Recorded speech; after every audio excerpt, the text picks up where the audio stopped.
तर आजची ही गोष्ट खूपच भयानक आहे। एके ठिकाणी ही गोष्ट मी वाचली होती, मला खूप आवडली होती आणि तिथे असंही लिहिलं होतं की ही सत्य घटनेवर आधारित आहे। आता ही सत्य घटनेवर आधारित आहे की काल्पनिक आहे, ही गोष्ट ऐकून शेवटमध्ये तुम्ही कमेंटमध्ये मला नक्की सांगा।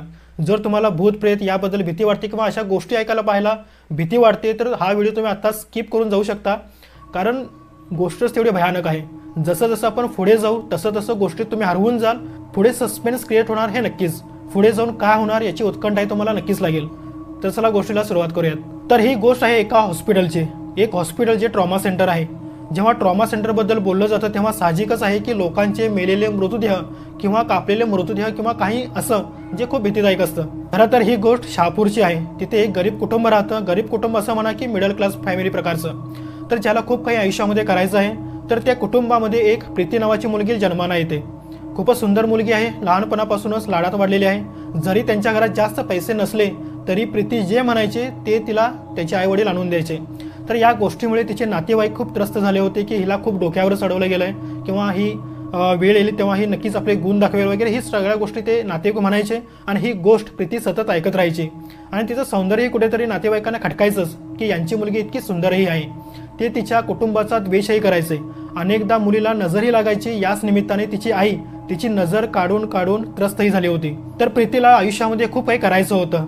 वडिलांचा आपल्या मुलीवरचा विश्वास अथांग होता, ते आपल्या लेकीला खूप मानायचे, आपला जीव प्राण सगळं काही तिच्यावर ओवाळून टाकायचे, कारण ती एकुलती एक मुलगी होती। वेळ जात राहिली 10वी नंतर वेळ ते स्ट्रीम म्हणजे शाखा बदलण्याची की तुम्हाला काय घ्यायचं आहे, बायोलॉजी घ्यायचं आहे, केमिस्ट्री घ्यायचं आहे, मॅथमॅटिक्स घ्यायचं आहे। आणि ही मुलगी सुरुवातीपासूनच मायाळू राहिली होती, लोकांबद्दल तिच्या मनात प्रेम होतं। गावात जर कोणाला काही दुखणं कुफणं त्रास झाला तर ती धावत जायची, मदत करायची, मलमपट्टी करायची किंवा असं म्हणा की जी पहिली काळजी घेतली जाते एका आजारी माणसाची ती करायची। आता प्रीतीने बायोलॉजी सब्जेक्ट निवडला, चांगला अभ्यास केला, पासही झाली, नीटची तयारी केली, नीट परीक्षाही पास झाली। आज खूप आनंदाचा दिवस होता, आई वडीलही खूप खुश होते। त्याचप्रमाणे तिचं सौंदर्य खूप चांगलं होतं, सौंदर्य होतं, दयाळूपणा होता, सगळं काही होतं की लोक तिच्याकडे आकर्षितही व्हायचे। म्हणतात ना की मुलीचं सौंदर्य असो, 4 शब्द जर ती चांगली बोलली तर लोक तिचं बोलणं लक्ष देऊन ऐकतात। तेच प्रीतीमध्ये सुद्धा होतं, नाजूकपणा तिच्या डोळ्यात होता, बोलणंही उत्कृष्ट होतं, कधीही कोणाशी उद्धटपणे ती कधी बोलायचीच नाही। यानंतर एका मोठ्या कॉलेजमध्ये तिची जॉईनिंग होते इंटर्नशिपसाठी म्हणजेच प्रशिक्षणासाठी। तर पहिली इंटर्नशिप एका ट्रॉमा सेंटरमध्ये लागते। अर्थातच तिला कधीही कोणत्याही गोष्टीची भीती वाटलीच नव्हती, पण ते जे हे ट्रॉमा सेंटरचं दहशत भरलेलं वातावरण होतं ते असं कोणत्याही एका कमजोर माणसाला आतून हलवून टाकू शकलं असतं। तर प्रीतीला अर्थातच या सगळ्या गोष्टीची भीती वगैरे कधी वाटणं किंवा घाबरणं वगैरे कधी बेचैनी वगैरे कधी वाटलीच नव्हती। पण माहीत नाही का तिला असं जाणवलं की मी जी ही जॉईनिंग केली आहे या हॉस्पिटलमध्ये ही कदाचित चुकीची आहे, ही बरोबर नाही आहे, कारण ती सतत आतून बेचैन असायची। पण तिने आपल्या मनाला धीर दिला। जेव्हा कधी असे नकारात्मक विचार तिच्या मनात यायचे तेव्हा तिचे आई वडील तिला वाटवायचे की कशा पद्धतीनं तिला गरीब कुटुंबातून त्यांनी वाढवलंय, कशा पद्धतीने आपल्या स्वतःचा घास त्यांनी म्हणजे तिच्या तोंडामध्ये घातलाय। तर आज तो हक्क पूर्ण करण्याची तिची वेळ आली होती। तर आता ही हॉस्पिटलच्या आत एंट्री करते, तिथे एक खोली तिला राहायला दिली जाते। तिच्यासोबत मोहिनी नावाची मुलगीही त्या रूममध्ये येते। प्रीती आणि मोहिनी एका खोलीत भेटतात। पहिल्यांदा जेव्हा मोहिनीला प्रीती भेटते तेव्हा मोहिनीचं वागणूकही खूप चांगलं होतं, म्हणजे थोडा दयाळूपणा होता, बोलणं खूप चांगल्या पद्धतीनं ती करायची। यानंतर हळूहळू वेळ जात राहते। प्रीती हॉस्पिटलच्या आत आलेले सगळे रुग्ण असतात, त्यांची देखभाल करते, काळजी घेते, कशा पद्धतीनं सर्जरी केली जाते, कशा पद्धतीनं काळजी घेतली जाते, रक्त कसं बाहेर निघतं, कसं चढवलं जातं, हे सगळं म्हणजे ती हळूहळू ज्ञान घेत होती। वेळ जात राहते। ही मोहिनी, उमेश, सुशील आणि श्वेता असे 4-5 जणांचा एक ग्रुप होता आणि त्याच ग्रुपमध्ये आता प्रीतीही सामील झाली होती। एकदा असंच उमेशनं म्हटलं की आपण चला पार्टी वगैरे करूया, तेव्हा प्रीती म्हणाले की मला पार्टी वगैरे करण्याची सवय नाही आहे, पण प्रीतीला असं वाटलं की चला आपण एकदा ट्राय करूया कसं पार्टी वगैरे असतं, ते वातावरण कसं असतं, एन्जॉयमेंट काय असते। तर ती या पार्टीसाठी तयारही झाली। आता त्यांचा नाईट आउट मारण्याचा पूर्ण प्लॅन होता। उमेश आणि असे 2-4 मुलं अजून जे आपली 4 व्हीलर कार घेऊन आले होते, मस्त एन्जॉयमेंट करण्याचा त्यांचा प्लॅन होता। मुली होत्या, बियर टाकून घेतात, पण ही मुलगी राहिली गावाकडची, तिने कधी बियर वगैरे किंवा खाल्लं पिलेलं नव्हतं, पण पूर्ण रात्र ते एन्जॉय करतात। तर तिथे एक जंगल असतं, रात्र सरते, 11 ते 12 वाजण्याची वेळ आहे। सगळेजण एन्जॉय करत होते, पण प्रीती थोडीशी गप्प होती। तर मोहिनी म्हणते की अगं तू मस्ती कर, थोडंसं एन्जॉय कर, हे तू सोड, सगळं एन्जॉय कर, काहीतरी नवीन शिक, एक्सप्लोर कर, नवीन जागी तू आली आहेस, हे आयुष्य आहे, थोडं मजा कर, थोडी मस्ती कर। कारण मोहिनी थोडी मस्त डोक्याची होती, इतर सगळे एन्जॉय करत होते। आणि एका मुलीने तेव्हा म्हटलं की बियर वगैरे ट्राय कर, तेव्हा खूप वेळा त्या मित्रांनी तिला सांगितलं, उचकवलं थोडंसं की थोडंसं एक बियर ट्राय करून बघ। तेव्हा प्रीती म्हणाले की चला बघूयात, एकदा ट्राय करूयात कसं होतं काय होतं। तर ती असा ग्लास घेते बियरची आणि ती लगेच पिऊन टाकते। ती पहिली वेळ होती जेव्हा तिने चूक केली होती, जी कदाचित तिला करायची नव्हती, कारण या दिवसानंतर तिच्या आयुष्याचा तो पैलू, ते चक्र पलटायला लागलं. ते तिच्या आयुष्यामध्ये बर्बाद करून टाकणारं होतं आणि तिला माहिती नव्हतं की हळूहळू तिच्या पाठीमागे काय होणार आहे.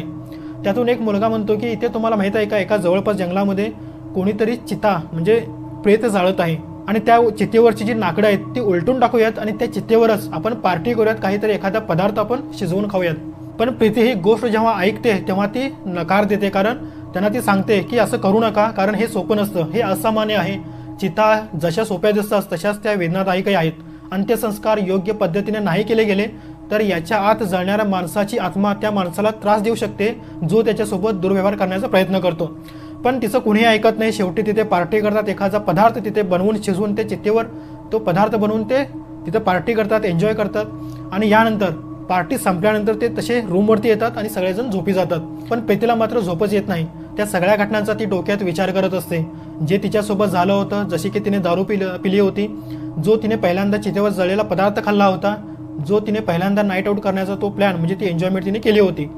तर दुसऱ्या दिवशी सकाळी 10 ते 11 वाजताच्या दरम्यान एक गार्ड मुलगा येतो आणि तो बोलतो की प्रीती नावाची जी मुलगी आहे ती आता या हॉस्पिटलमध्ये काम नाही करणार. तिचं जे काम आहे तिला शिफ्ट केलं जातंय. ती आता सर्जनसोबत मिळून सर्जनीचं काम नाही करणार, तर ती एका पोस्टमॉर्टम रूममध्ये, शवविच्छेदन रूममध्ये जाऊन ती काम करणार आहे. आता हे पोस्टमॉर्टम रूम काहीच नॉर्मल नसतं. हे पोस्टमॉर्टम रूम अतिशय भयानक असतं. एक असं रूम जिथे फक्त मृतदेहांचा ढीग असतो. त्याच्या आत फक्त तुम्ही पोचाल तर थंड वातावरण असतं, कारण बर्फाचे सेक्शन्स म्हणजे तिथं खंड पडलेले असतात. त्याच्यात मृतदेह असतात. तुम्ही काढाल तर काही सडलेले मृतदेह आहेत. कोणाचा हात तुटला आहे, कोणाचा पाय तुटला आहे, कोणाचा आणखी काही तुटला आहे. अनेकदा तर असं होतं की डोळे उघडेच असतात. तिथे खूप काही विचित्र होतं. अनेकदा तर असं होतं की जशी झोपलेली जी बॉडी असते तिचा हात असा उभा होतो आणि मग डॉक्टर लोक त्या हाताला सरळ असं करतात. तर तिथले लोक घाबरत नाहीत. एक सामान्य माणसासाठी खूप भयानक गोष्ट असू शकते, पण तिथले डॉक्टर, तिथले जल्लाद, तिथले गार्ड अजिबात घाबरत नाहीत. या सगळ्या गोष्टींशी कदाचित ते परिचित असतात किंवा त्यांच्यात आतलं जे मन आहे ते मरून गेलेलं असतं. पण पहिल्यांदा प्रीतीला जेव्हा हा रिपोर्ट येतो पोस्टमॉर्टम रूममध्ये जाऊन प्रीतीला काम करायचं आहे, हे तिला थोडंसं खटकतं, कारण पोस्टमॉर्टम रूमसाठी एका मुलाला पाठवलं जातं. मुलीला तसं सहसा कोणी पाठवत नाही. कोणत्या हॉस्पिटलवाल्याने कोणत्याही मुलीसोबत असं करायला नको होतं, पण ती चूक प्रीतीसोबत झाली होती. मग प्रीतीने मोहिनीलाही म्हटलं की हे चुकीचं झालं आहे माझ्यासोबत. तर मोहिनी म्हणाले की तू काही केलं आहेस का. तर प्रीती म्हणाले की आता माहिती झालं की ही चूक कुठे आहे ते. तिथे एक मुलगा होता, त्याचं नाव अतुल होतं. जेव्हा ती ॲडव्हेंचर करायला म्हणजेच नाईट आऊट मारायला गेली होती तेव्हा दारूच्या नशेत त्या मुलाने तिच्या कमरेत असा हात घातला होता. त्याला असं वाटलं होतं की सगळ्या मुलीप्रमाणे प्रीतीही त्याच्या गोष्टीमध्ये वाहून जाईल, पण प्रीतीने या गोष्टीसाठी साफ मनाई केली होती. आता तो होता मोठ्या बापाचा मुलगा. तो अपमानित झाला. जसा त्याने म्हटलं की मी तुला बघूनच घेईन, तुला या हॉस्पिटलमध्ये कामच नाही करू देणार. तर ही गोष्ट त्याने तिथेच बोलली होती त्याच रात्री, पण तिने या गोष्टीकडे पूर्णपणे दुर्लक्ष केलं होतं. कदाचित तिला आता जाणीव होत आहे की हे लेटर जे आहे, जिथे शिफ्टिंगची गोष्ट केली गेली आहे, हा नक्कीच त्या रुबाबदार मुलाचा हात आहे. तर मोहिनी प्रीतीला म्हणाले की तू एक काम कर की पोस्टमॉर्टम रूममध्ये नको जाऊस. तिथे खूप चुकीचं होतं. मला तर खूप भीती वाटते. मी तर तिथून जातही नाही. मी तर जर तिकडून गेले तर कोणासोबत तरी जाते, एकटी मी कधीच जात नाही. तर प्रीती घाबरत नाही, अजिबात जायला तयार होते, कारण घरच्या जबाबदारी तिच्यावर होत्या. त्या लेटरमध्ये लिहिलेलं होतं की तिची जी शिफ्ट आहे ती दुपारी 2 वाजल्यापासून ते रात्री 9 वाजेपर्यंत आहे. आणि आज प्रीतीचा पहिलाच दिवस. पोस्टमॉर्टम रूमसाठी तिला जास्त काही माहितीच नव्हतं, तिथे काय होणार आहे, कसं होतंय. तर यानंतर ती विचार करत असते. तर इथे काम करणारी एक बाई होती जी पोस्टमॉर्टम हॉलमध्ये काम करायची आणि तीच त्या रूमची साफसफाई करायची. तर प्रीती त्या बाईला विचारते की दीदी तुम्ही या पोस्टमॉर्टम रूममध्ये तुम्ही साफसफाई करता का. तर तिने म्हटलं की हो मीच करते. तर प्रीती म्हणाले की तिथे माझी शिफ्टिंग लागली आहे. तर ती बाई म्हणते की वेळी झालीस का, तिथे शिफ्टिंग कोणाची लागते. तिथे कोणाची शिफ्टिंग नाही लागत, फक्त पुरुषांची लागते. तर बाळा तू तिथे जाऊ नकोस. तर प्रीतीने म्हटलं की नाही पहा हे लेटर, ह्या व्यवस्थितपणे या लेटरमध्ये लिहिलेलं आहे की माझी शिफ्टिंग तिथंच लागलेली आहे. ती तिला विचारते की तू काय करणार आहेस, आता तू जाणार आहेस तिथे. तर प्रीती म्हणाले की हो मी जाणार आहे, कारण माझ्यावर घरच्यांच्या खूप जबाबदाऱ्या आहेत. पण त्या बाईला वाटायचं की प्रीती तिथे जायला नको, कारण अजून मुलगी आहे ती कोवळी आहे, जास्त मोठी झाली नाही आहे. पण त्या महिलेने प्रीतीला सांगितलं की बाळा जेव्हा तिथे तू जाशील तू घाबरू नकोस, कारण तिथे काही होत नाही. हे समजून घे की फक्त एक मृतदेह आहे, एक माणूस आहे ज्याच्या आत आता जीव अजिबात नाही आहे. जीव नसलेला माणूस तिथे पडला आहे. मृत माणूस काही करू शकत नाही, असं तिने व्यवस्थितपणे प्रीतीला समजावून सांगितलं. पण तिला समजत नव्हतं की पहिला दिवस आहे, ही ती वेळ आहे जेव्हा 1 वाजला होता. तिला वाटतं की मी काय करू. प्लॅन बनवते, खोलीच्या आत बसून विचार करते जाऊ की नको, जाऊ की नको. जर नाही गेले तर इंटर्नशिप हातातून जाईल, मग गावी जावं लागेल, मग ती स्वप्न, मग ते हौसले, हे सगळं काही संपून जाईल. मग ती उठून उभे राहते, तोंड धुते आणि स्वतःशीच म्हणते प्रीती तू खूप स्ट्रॉंग आहेस, तू हे करू शकतेस. चल जे होईल ते होईल, बघितले जाईल. तर पहिला दिवस होता. जसा जसा पोस्टमॉर्टम रूम तिच्या जवळ येत होता तशी तशी तिच्या मनात दहशत निर्माण होऊ लागली. ती जशी बेल वाजवते तिथे एक म्हातारेचे अंकल असे काका वगैरे येतात आणि थोडेसे विचित्र पद्धतीचे डोळेही थोडेसे आतल्या बाजूला दबलेले होते. काळा सावळा थोडासा इथे एक निशाणा होता, जसं की वाटतं की त्यांचं वय खूप जास्त झालं होतं. तर तो म्हणतो की बाळा तू प्रीती आहेस का? तर ती म्हणते हो. नवीन इंटर्नशिप आहे? ती म्हणते हो. तर ते म्हणाले की तू इकडून जा, तिथे सर बसले आहेत जगदीश्वर सर, त्यांच्याशी बोलणं करून घे आणि लक्षात ठेव की दुपारी 2 वाजल्यापासून 9 वाजेपर्यंत तुला इथं काम करायचं आहे आणि 9 वाजताच्या दरम्यान तू इथून निघून जा. यानंतर प्रीती आतल्या बाजूला गेली. आतलं वातावरण खूप विचित्र होतं. जसा दरवाजा उघडतो वातावरण होतं. बर्फिली जशी हवा हलकीशी होती तशीच अनेक ठिकाणी काही रक्त, खून, ब्लड वगैरे हे सगळं काही पडलेलं होतं. अनेक अशा जागा जिथे काही कपडे पडलेले होते जे रक्ताने माखलेले होते. अनेक अशा जागा होत्या तिथे फक्त प्रेतच प्रेत ठेवलेली होती. यानंतर थोडीशी ती पुढे जाते आणि तिथे खोली होती. तिथे लिहिलेलं होतं की हेल्प हाऊस.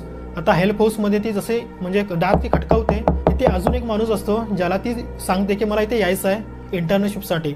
जगदीश्वर सर आहेत का? कुठे आहेत ते? त्यांना मला भेटायचं आहे. तर तो काही बोलत नाही. तो विचित्र पद्धतीने तिच्याकडे फक्त पाहतच राहतो आणि फक्त एक इशारा देतो की इकडे, म्हणजे तुला इकडून जायचं आहे. आत गेली. जगदीश्वर जो आतल्या कमरा होता, ऑफिस आहे, तिथे खटकावलं. दार खटकावलं. त्याने दरवाजा ओपन केला तर तिथे एक माणूस निघाला. खूप लांब रुंद असा, कदाचित त्याचं वय 45 वर्ष राहिली असतील. हातात लोखंडाचे काही कट्यार त्याच्या हातात होते. तो विचारतो की तू प्रीती आहेस का? तो परत तिला म्हणाला की आज मी तुला दाखवेन की पहिल्यांदा पोस्टमॉर्टम हे कसं केलं जातं. तो प्रीतीला आत घेऊन जातो जिथे पोस्टमॉर्टम रूम, जिथे ते मृतदेह असतात तिथे त्यांची कापणी छाटणी होते तिथे. तर प्रीती त्याला विचारते की सर मला काम काय करायचं आहे? तर जगदीश्वर बोलतो की बाळा काही नाही, फक्त तुला जे जे मी काम करत आहे त्या सगळ्या गोष्टी तुला फॉलो कराव्या लागतील, पाहायच्या आहेत, साफसफाई करायची आहे आणि माझी मदत करायची आहे, बस एवढंच. पण एक गोष्ट लक्षात ठेव की मी वेळेचा खूप पक्का आहे. तर 2 वाजल्यापासून 9 वाजेपर्यंत तू इथं राहायचं आहे. तू ना आधी यायचं आहे ना लेट जायचं आहे. 2 वाजता यायचं आणि एक्झॅक्ट 9 वाजता तू इथे निघायचं आहे. एक नवीन इंटर्नशिप म्हणून तुझी इथे जॉईनिंग झालेली आहे. आपल्या गोष्टींना खूप लक्षात ठेव. काहीही कोणालाही इथे आणायचं नाही. कोणताही माणूस, तुझा मित्र किंवा तुझे नातेवाईक, तुझे घरचे इथे आणायला नको. जर तुला भीती वाटते तर आत्ताच तू इथून जाऊ शकतेस. पण प्रीती बोलते की सर नाही, मला भीती अजिबात वाटत नाही, तुम्ही आहात सोबत तर मला काही अडचण नाही. यानंतर ती थोडीशी पुढे जाते आणि तेव्हा प्रीती पाहते की विचित्रसा कोणता तरी एक कमरा आहे ज्यात खूप विचित्र वास येतोय. तर ती सरांना विचारते की सर या खोलीत काय आहे? तेव्हा तो चिडतो. तेव्हा तो म्हणतो खूप आवाज करतेस, खूप बोलतेस. जेव्हा म्हटलं आहे की जे मी काम करत आहे फक्त मला फॉलो कर, जास्त इकडे तिकडे डोकं नको लावू. ही खोली काय आहे, ही का आहे, इथे काय आहे याची माहिती कदाचित तुला नसायला पाहिजे आणि ना कधी तू जाणून घेण्याचा प्रयत्नही करू नकोस. इथे ज्या कामासाठी आलेस फक्त तेच काम कर. चौकशी करण्याच्या उद्देशाने आलेस तर तू आत्ताच इथून निघून जा, कमरा उघडा आहे. तर प्रीती थोडीशी घाबरते, सरांना सॉरी बोलते. यानंतर अजून थोडेसे ते पुढे जातात. अजून एक तिथे रूम येतो, तोही बंद आहे. जसे कितीतरी रूम होते जे खूप जुने होते. वास खूप मात्र विचित्र येत होता, जसा की कोणत्याही मेलेल्या प्रेताचा वास येतो तसाच तिथूनही तोच वास येत होता. यानंतर जरासं ते पुढे जातात. पोस्टमॉर्टमचा जो मुख्य रूम असतो, एंट्री करतात. दरवाजा उघडला जातो. हलकीशी हवा आत येते. थंड थंड पुरी हवा असते. समोर पाहिलं तर एक टेबल आहे आणि त्या टेबलावर एका माणसाचं प्रेत पडलंय. त्याच्या अंगावर लाईट पडलेला आहे आणि ते प्रेत पूर्णपणे नग्न आहे. यानंतर डॉक्टरने तिथल्या ज्या गोष्टी असतात त्या डॉक्टर तो घालतो, जसं की ॲप्रॉन्स वगैरे जे ब्ल्यू कलरचं असतं वगैरे ते घातल्यानंतर तो एका हातात हातोडी घेतो आणि एका खिळ्यासारखं एक लोखंडी क्षण असतं, खिळा असतो मोठा, तो घेतो आणि त्या बॉडीच्या डोक्यावर असा खिळा ठेवतो आणि हातोडीने असा मारतो, फट. तर ते डोकं पूर्णपणे असं फुटतं. फुटल्याबरोबर हे प्रीती बघते आणि एकदम किंचाळते आणि खूप घाबरते. तेव्हा सर बोलतो एकदम चुप राहा, इथे जे झालं आहे फक्त बघत जा, भीती वाटत आहे तो इथूनच आता तू निघून जा. तर प्रीती चुपचाप एकदम घाबरली होती, ती एकदम शांत राहिली. आज पहिल्यांदा तिला खूप भीती वाटत होती, कारण प्रेत तर तिने खूप पाहिली होती, पण अशा पद्धतीने डोके फोडून टाकलं होतं आणि ते पूर्णपणे नग्न प्रेत होतं. ना कपडा होता ना काही होतं. तिला शरमही वाटत होती. पण ही गोष्ट प्रीतीला कोणीतरी सांगितली होती की असंच हे सगळं होतं, लाज शरम हे सगळं विसरावं लागतं, नाहीतर तू डॉक्टर कसली. प्रीतीने तेच केलं. आपली लाज शरम पूर्ण ती कोपऱ्यामध्ये ठेवलं आणि मग स्वतःला मनाला मजबूत केलं आणि सर जी गोष्ट करत होते त्या सगळ्या गोष्टी ती फक्त पाहत गेली. त्यानंतर त्या बॉडीला त्यांनी खालीपर्यंत फाडून काढलं. पोटातलं जे पूर्ण सामान असतं ते बाहेर निघालं. सरांनी याचा हात आत घातला, काहीतरी काढलं आणि एक डबा होता, त्या डब्यात ते सगळं सामान ठेवलं, पॅक करून टाकलं आणि यानंतर सुईने त्याला फटाफट शिवून तिथे पॅरा वगैरे जो काही असतो तो ठेवला गेला. ते पूर्णपणे पॅक केलं गेलं आणि त्याला 304 नंबर जे कक्ष असतं त्यामध्ये ठेवण्यात आलं. त्यानंतर डॉक्टर तिला म्हणतो की 34 नंबर जे कक्षामध्ये एक बॉडी आहे ती काढून घे. तेव्हा जशी ती 34 नंबरच्या कक्षामध्ये हात ठेवते, जशी बॉडी ती खेचते, म्हणजे तो ड्रॉवर असते तो खेचतो, का माहित नाही का तिच्या आत असा एक मृतदेह आहे ज्याचा ना चेहरा समजत आहे ना काही समजत आहे, पूर्णपणे सडलेली बॉडी आहे, खूप घाणेरडी अशी वाटत आहे. तो मृतदेह पाहून असं वाटत होतं की आसपास कोणीतरी आहे. भीती तिच्या आत घर करू लागली होती. तसं ती सरांना ओरडली, सर प्लीज तुम्ही येता का. सरांच्या मदतीने ती वाली मृतदेह उचलून टेबलावर ठेवला गेला, जिथून पुन्हा एकदा पोस्टमॉर्टम होणार होतं. जे काही हे पार्ट्स वगैरे जे अवयव होते ते काढण्यात आले आणि ते एका डब्यामध्ये पॅक करण्यात आले आणि हे प्रीतीला जगदीश्वरच्या ऑफिसमध्ये येऊन ठेवायचं होतं आणि तिथे एक फ्रीज होतं आणि त्या फ्रीजरमध्ये तिला ठेवायचं होतं, स्टोअर करून ठेवायचं होतं. आता इथे आणखी एक गोष्ट आहे, जगदीश्वर जितका साधा दिसतोय तेवढाच तो साधा नाही आहे. त्याची नजर खूप घाणेरडी होती. हा वारंवार जेव्हा प्रीतीशी बोलतो तेव्हा तिच्या डोळ्यांपेक्षा जास्त तिच्या छातीवर बघत होता. अनेकदा प्रीतीला वाटायचं की सरांची नजर खूप खराब आहे, पण काही वेळा असं वाटायचं की नजर खूप चांगली आहे, त्यांची नजर खूप चांगली आहे. सरची नजर चुकीची आहे हे पहिल्याच दिवशी कोणत्याही माणसाला जज करून घेणं बरोबर नाही आहे, तर तिला असं वाटायचं. तर तिने सरांशी बोलणं वगैरे केलं, सर काय करावं लागेल, सर कसं करावं लागेल. तर सर बोलतात की एक काम कर, हे जे मी पुस्तक तुला देतोय म्हणजे ही पूर्ण फाईल आहे, ही पूर्ण फाईल वाचून घे. ज्या ज्या पद्धतीनं मी यात सांगितलं आहे पूर्ण पॅटर्न लिहिलेले आहेत, किती ऑर्गन्स असतात, कशा पद्धतीने याचं काम केलं जातं, वेगवेगळ्या ठिकाणाहून आलेल्या मृतदेहांना ओळख कशा प्रकारे केली जाते. जर मृतदेह या प्रकारचा असेल तर त्या बॉडीतला कोणता ऑर्गन आपण काढू शकतो, कोणत्या ऑर्गनचं काय काम आहे, काय सेफ राहतं, काय प्रिझर्वेशन्स असतं, ह्या खूप साऱ्या गोष्टी त्यात लिहिल्या आहेत, त्या तू वाचून काढ. तर प्रीती सरांना बोलते की सर मी काम करू का, ही वाली जी फाईल आहे ती मी घरी घेऊन जाऊ का आणि पूर्ण वाचून येऊन मी तुम्हाला उद्या सकाळी गोष्टी समजावून सांगेल की मला कशा पद्धतीने इथे काम करायचं आहे. तर 9ची वेळ होती, सरांकडून परमिशन घेते आणि ती फाईल घेऊन ती रूमवरती येते. तर जसं ती निघून खोलीतून निघते तिची नजर त्या खोलीत ठेवलेल्या एका जागेवर पडते. तर तिथे कंडोमची पाकिटं ठेवलेली असतात. आता तिला प्रश्न पडतो की ते कंडोम काय करतायत. हे थोडं विचित्र होतं. तिला इतकं तर माहितीच होतं की कंडोमचा अर्थ काय असतो, पण तिने जास्त काही विचार केला नाही. कदाचित होऊ शकतं याचंही काहीतरी इथे विशेष कारण वगैरे असेल आणि ती तिथून निघून गेली.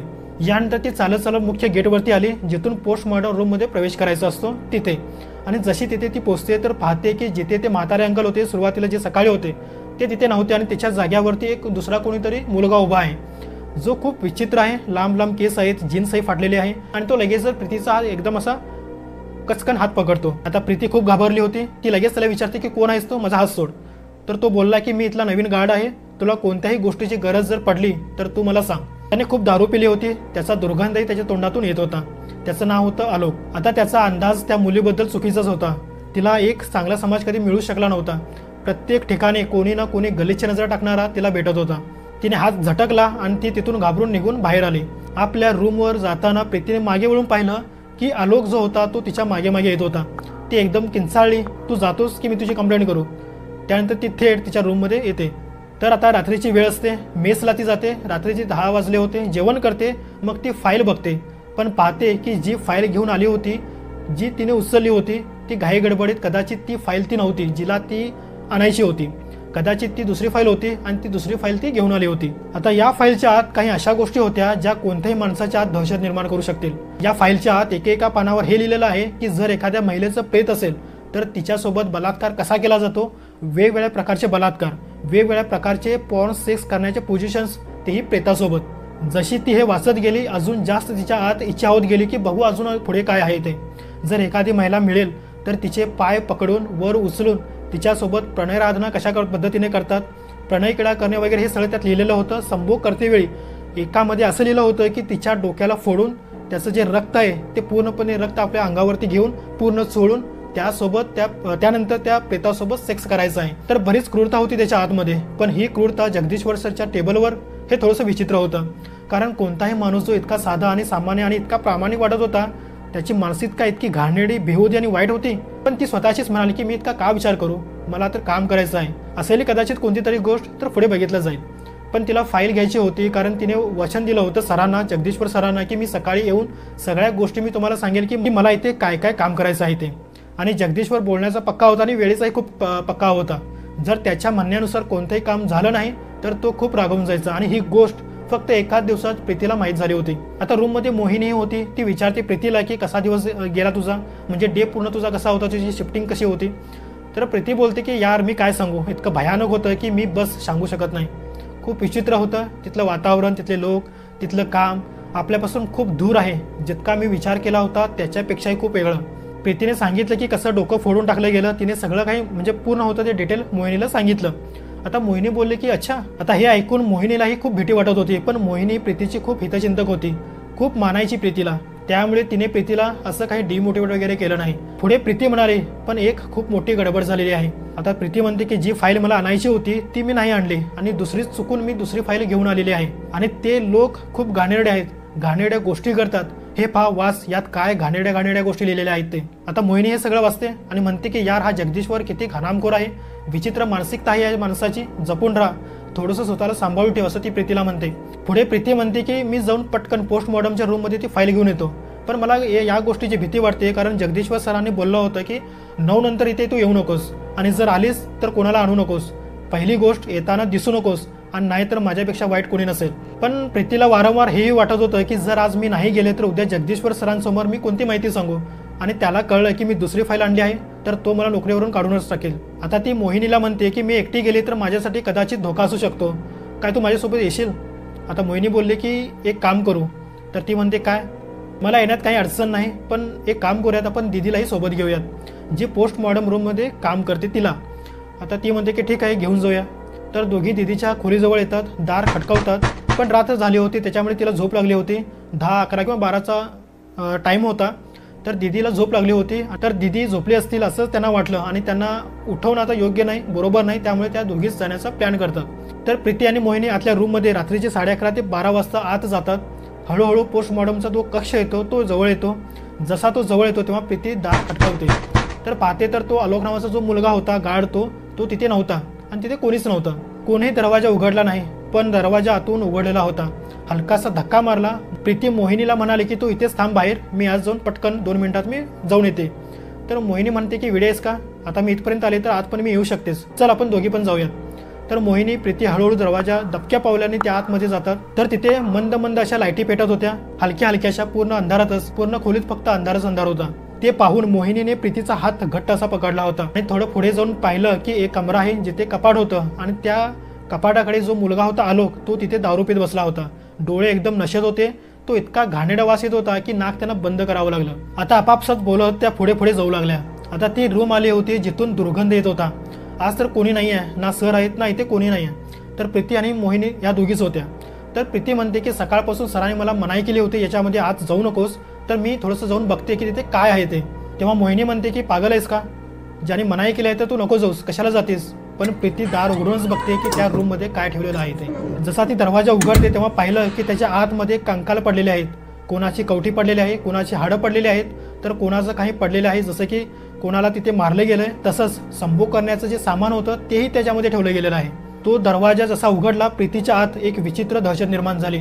तिला आज जाणवलं होतं की ही जी पुस्तके मी वाचली होती याची खरी घटना तर मला ही बघायला मिळत आहे. अनेक मुली, अनेक महिला, कोणाच्या तरी तिथे साड्या पडल्या होत्या, अनेकांचे सलवार कुर्ते टांगलेले आहेत आणि एक ताजी बॉडी होती तिथे एका मुलीची.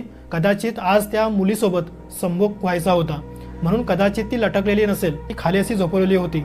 मोहिनी आणि प्रीती आणि थोडंसं पुढे जातात. आता त्या पूर्णपणे घाबरून गेल्या होत्या.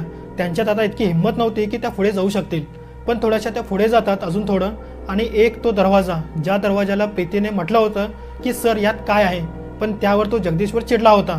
आता प्रीतीला वाटलं की इतकं सगळं बघून झालंय तर आता थोडंसं या रूममध्ये पण आपण थोडंसं बघूयात. तर प्रीतीने हलकासा धक्का दिला. तो जो बंद दरवाजा होता तो थोडासा उघडतो आणि जसा दरवाजा उघडतो, पूर्ण नाही उघडत, थोडासा उघडतो आणि अशी एक थोडासा डोळा वाकून ती आतमध्ये पाहते. एका डोळ्याने अशी पाहिल्याबरोबर तिची शुद्ध हरवून जाते, कारण त्याच्या आत जगदीश्वर नग्न अवस्थेत बसला होता. त्याला टिळा लावलेला होता. समोर कोणी एक मूर्ती ठेवली होती, ज्या मूर्तीमध्ये एक विचित्रसा शैतान दानव प्रवृत्तीचा एक आकार बनलेला होता आणि त्याच्या समोर एक मुलगी आहे जी खूपच सुंदर आहे, पण आता कदाचित तिच्यात जीव नाही आहे, पण ती पूर्णपणे नग्न होती. ती अशीच पडलेली आहे. तिच्यासोबत तो नग्न अवस्थेत संभोग करत होता. तो प्रत्येक प्रकारची दुर्दशा करत होता, ज्या दुर्दशांचं आकलन तपशील त्या पुस्तकात बघायला मिळालं होतं. त्याने एक मोठासा हातोडा घेतला, उचलला आणि त्या सुंदर मुलीच्या डोक्यात असा मारला. तिचं डोकं फुटून गेलं आणि तिथून रक्त उचललं आणि असं पूर्ण आपल्या अंगावरती असं लावून घेतलं आणि मग त्या मुलीसोबत तो संभोग करायला त्याने सुरुवात केली. आणि हे सगळं आपल्या उघड्या डोळ्यांनी प्रीती आणि मोहिनी पाहतच होत्या. यांच्या गडबडीमुळे तो दरवाजा थोडासा उघडून थोडासा बाहेर उघडला गेला. तेव्हा तो डॉक्टर होता, त्याला माहिती पडलं की इथे नक्कीच कोणीतरी आहे. तो धावत आला आणि लगेच तो ओढू लागला की कोण आहे इथे. या दोघी स्वतःला वाचवण्यासाठी कोठेतरी घुसल्या. जिथे जागा मिळेल तिथे त्या घुसल्या. कोणी स्ट्रेचर खाली घुसलं गेलं, कोणी मेजच्या खाली घुसलं गेलं. दोघींनी एकमेकांचा हात पकडला होता. तो जो गार्ड होता आलोक नावाचा, तो धावत धावत आला आणि तो म्हणाला की सर काय झालं काय झालं. तर तो म्हणाला की तू वेडा आहेस का, कुठे होतास तू, इथे कोणीतरी आहे, बघ शोध त्यांना, ते कुठे आहेत, कुठे पळून गेलेले आहेत. नक्कीच 2 मुली आहेत, त्या मुलींना माझ्यासमोर हजर कर. आता जगदीश्वर कोणती नॉर्मल प्रक्रिया करत नव्हता, तो एका तांत्रिक प्रक्रियेमध्ये लागला होता. ही ती तांत्रिक प्रक्रिया आहे ज्यात कोणत्याही माणसाच्या प्रेतासोबत संभोग करून त्या शरीराला शैतानाला अर्पित करायचं होतं. बदल्यात तो शैतान बरंच काही त्यांना देणार होता. ही ती शक्ती असते जी वर्षानुवर्षे जिवंत आणि कोणत्या माणसाच्या आत काय चालू आहे हे माहिती ती देत असते. जे पाहिजे माणसाला ते ती देत असते. कोणत्याही अनोळखी माणसाची प्रेतही जर आपल्याला मिळाली तर माणसाच्या घरापर्यंत जाऊन त्याने ज्या ज्या गोष्टी जिथे जिथे ठेवल्या आहेत त्या आपण घेऊन येऊ शकतो. तर ही ती तांत्रिक तो प्रक्रिया करत होता. म्हणजे धन इच्छेसाठी तो शैतानाला पूजायचा आणि शैतानाद्वारे शैतानाला अर्पित करायचा. आलेल्या त्या मृतदेहांसोबत तो संभोग करून घ्यायचा आणि जेव्हा त्या मृतदेहांबद्दल माहिती करायचा की त्याने कुठे कुठे खजिना गाडला आहे त्याला घेऊन जायचा. आणि ह्या हिशोबाने तो हा जो डॉक्टर होता हा खूप श्रीमंत बनत चालला होता. तर याची जी शैतानी मानसिकता होती ती खूप कठोर होत चालली होती. आता यामध्ये जी प्रीती होती ती स्ट्रेचरच्या खालच्या बाजूला झोपलेली होती. ते दोघे आपापसात बोलत होते. जगदीश्वर बोलतो की इथे 2 मुली आहेत, माहीत नाही कोण आहे, कारण मी दोघांचे डोळे पाहिले होते. तर आलोक बोलतो की सर जर मुलगी असेल तर चांगली संधी आहे, आजची रात्र तुम्ही माझ्या हवाली त्याला करून द्या. तेव्हा जगदीश्वर बोलतो की लवकर तू शोध, तू जे मागशील मी ते तुला देईन. तर आलोक आणि जगदीश्वर आवाज द्यायला सुरुवात करतात. कोण आहे कोण आहे, तिथून बाहेर ये, कुठे लपल्या तिथून परत या. खूप जोराजोरात जे काही सामान असतं जे मिळेल ते आदळआपट करायला त्यांनी सुरुवात करतात. प्रीती आतून खूप घाबरली होती. मोहिनी कुठे लपली होती तीही खूप घाबरली होती. प्रीती ज्या स्ट्रेचरच्या खाली लपली होती त्या स्ट्रेचरच्या वर एक कफन पडलेलं होतं. ते कफन कुठल्याही प्रेताचं उरलेलं होतं आणि त्या कफनाला छोटासा भोकही होतं. त्या भोकाच्या मदतीने ती बाहेरच्या बाजूला पाहत होती की काय दृश्य चालू आहे ते. थोड्या वेळाने तिला जसं जाणवलं की समोरचं जे वातावरण आहे ते थोडंसं शांत झालेलं आहे. तर जगदीश्वर आणि आलोक आता कोणाशी बोलणं करत नाही आहेत. तर कदाचित तिला असं जाणवलं की आता शोधणं थोडंसं त्यांनी बंद केलंय आणि शोधत शोधत ते कुठल्यातरी दुसऱ्या बाजूला ते निघून गेलेत असं तिला वाटलं. आता संधी आहे की कदाचित इथून पळून जाण्याची. तर प्रीती जसा डोळा उघडते त्या चादराच्या घुसलेल्या आत दुसऱ्या बाजूला, तर त्या कापडाच्या पलीकडे तिला एक डोळा दिसला.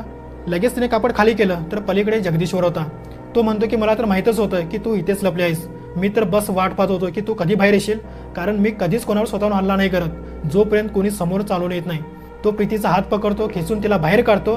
तिने जे कपडे बिपडे काही घातले होते ते फाडून टाकतो. तिच्या अंगावर आता एकही कपडा नव्हता. आता तो तिला खूप विचित्र पद्धतीने पाहतही होता. प्रीती लाईटाच्या प्रकाशामध्ये अजून उठून दिसत होती. आलोक आणि जगदीश्वर दोघे तिला पाहून स्वतःला सावरू शकले नाहीत. एक डॉक्टर, एक माणूस, त्याच्या आतली जी माणुसकी होती ती आता सगळी संपली होती. आता तो सगळं विसरला होता की एका आई वडिलांची ही मुलगी असू शकते. ते हेही विसरले की त्या मुलीच्या आत कोणते तरी स्वप्नही असू शकते. प्रीती वारंवार ओरडत राहिली, तडफडत राहिली, मला सोडून द्या, मला घरी जायचं आहे, माझी आई आहे, माझे वडील आहेत, मला त्यांच्यासाठी हे करायचं आहे, तुम्ही जे म्हणाल मी तुम्हाला देईन, बस प्लीज मला सोडून द्या. पण ह्या दोघा हैवानांची हैवानेच अजिबात संपली नाही. सतत त्या प्रीतीसोबत संभोग करतच गेले. दोघांनी बारी बारीने केलं. फक्त संभोगच नाही केला, तिच्या शरीराचे चिथडे चिथडे करून टाकले. कवटी फोडून टाकली, डोळा फोडून टाकला. तिचे आई वडील सुद्धा ओळखू शकले नाहीत अशी तिची अवस्था करून टाकली. मग हे सगळं जेव्हा संपलं तेव्हा ते तिथून निघून गेले. पण त्यांना जाणीव नव्हती की इथे मोहिनीही आहे. मोहिनीपर्यंत हे पोहोचू शकले नाहीत.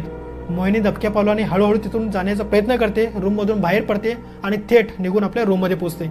पण त्या दिवसानंतर मोहिनीच्या मनात भीती बसून गेली की ती खोलीतून बाहेर निघत होती ना कुणाशी भेटत होती. मित्र वगैरे सगळे मोहिनीला बोलवण्यासाठी आले होते. मोहिनी आतून बोलत होती, आवाज करत होती, पण बाहेर येत नव्हती. भीतीचं वातावरण झालं.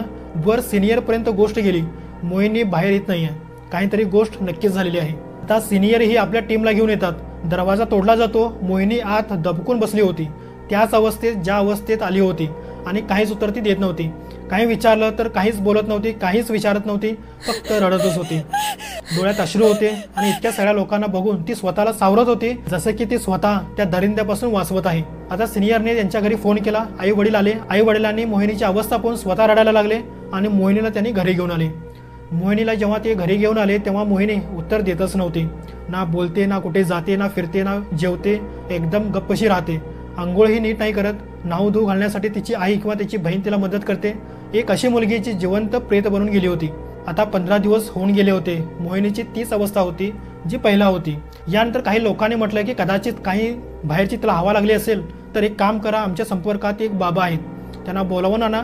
अनेकदा जे काम दवाने नाही होत ते दुवाने होऊ शकतं. तर तिथे एक रामेश्वर बाबा होते जे तंत्र साधनामध्ये निपुणही होते, सोबतच सात्विक क्रियाही करत होते. त्यांना बोलवण्यात आलं. ते येतात, मोहिनीशी बोलतात, पण मोहिनी बोलतच नाही. पण यांच्यात काही अशी शक्ती होती, काही अशी सिद्धी होती की हे कोणत्याही माणसासोबत झालेल्या घटनेला काही क्षणात त्यांच्याबद्दल जाणून घ्यायचे. तर त्याने मोहिनीच्या डोक्यावर असा हात ठेवला तर पाहिलं की या मुलीसोबत खूप काही चुकीचं घडलेलं आहे किंवा हिने खूप काही चुकीचं पाहिलेलं आहे. तर ते बाबा तिच्या आई वडिलांना म्हणतात की ही तुमची लेक आहे, ती कुठे राहते? तर ते म्हणतात की एक हॉस्पिटल आहे, ट्रॉमा सेंटर आहे, तिथे ही काम करायची आणि राहायची सुद्धा तिथेच.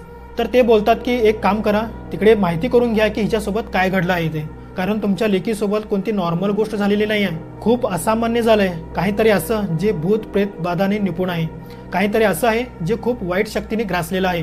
आता मोहिनीचे कुटुंबीय मोहिनीला घेऊन हॉस्पिटलमध्ये जातात. मोहिनीच्या समोर त्यांच्या सिनियरला विचारलं जातं की तिच्यासोबत काय झालं आहे.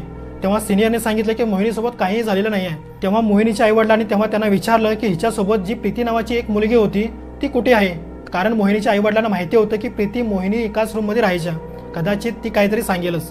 तेव्हा सिनियर म्हणाले की प्रीती तर इथे नाही राहत, प्रीती तर खूप दिवसापूर्वी निघून गेले, तिचे आई वडील तिला घ्यायला आले होते. आता हे लोक थेट प्रीतीच्या घरी जातात, जिथे प्रीती राहत होती तिथे शहापूरला. तर हे लोक गाडीने शहापूरला जातात आणि तिच्या आई वडिलांना विचारतात की प्रीती कुठे आहे. तर ते म्हणाले की आमची प्रीती तर हॉस्पिटलमध्ये काम करते, ती इथे कशी असणार. आता मोहिनीचे कुटुंबीय म्हणाले की हॉस्पिटलमधून तर प्रीती गावी गेली आहे असं सांगितलं गेलंय. आता प्रीतीच्या आई वडिलांसोबत हे सगळे हॉस्पिटलमध्ये जातात आणि त्यांना विचारतात की माझी मुलगी प्रीती कुठे आहे. तेव्हा तिथला सिनियर म्हणतो की गेल्या काही महिन्यापूर्वी तुम्हीच दोघे आमच्या समोर आला होता आणि आमच्या हॉस्पिटलमधून तुमच्या मुलीला घेऊन गेला होता, हे सांगून की आमची मुलगी आता इथे काम करणार नाही. आता हे थोडं विचित्र होतं, ना आई वडील आले होते ना प्रीती गावी गेली होती. आई वडिलांचा या गोष्टीवर विश्वासच बसत नाही. मग ते तंत्रांचे बाबा जे रामेश्वर बाबा होते त्यांना बोलवण्यात आलं. ते सर्व गोष्टींची चौकशी करतात, त्या खोलीची चौकशी करतात, ते पूर्ण गोष्ट एक एक घटना सांगतात की ही जी मुलगी आहे तिला अनेक दिवसापासून काहीतरी असं झालं होतं ज्यातून ती प्रेत बाधातून मुक्त होऊ शकत नव्हती.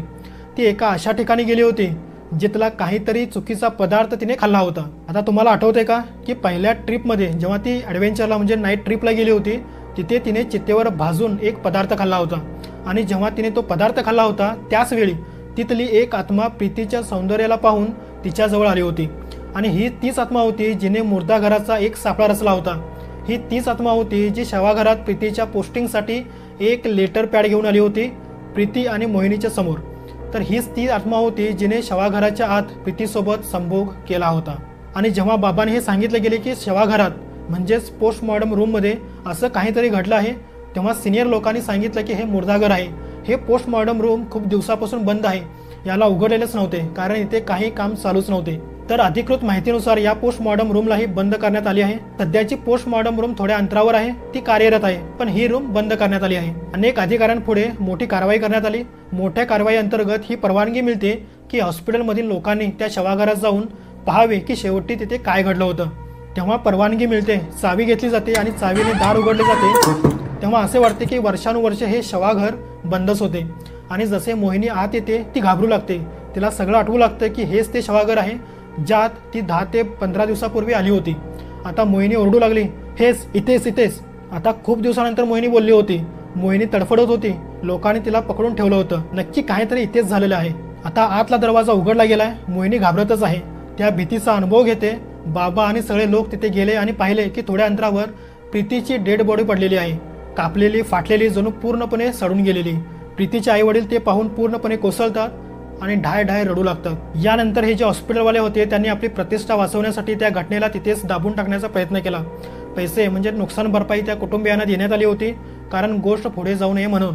कारण हॉस्पिटल मोठे होते, सरकारची प्रतिष्ठा आहे, काहीही होऊ शकतं आणि ही गोष्ट आजपर्यंत कधीही कोणासमोर आली नव्हती. तर ही गोष्ट कशी वाटली नक्की कमेंटमध्ये मला नक्की सांगा आणि आवडली तर चॅनलला सबस्क्राईब करा, व्हिडिओला लाईक करा.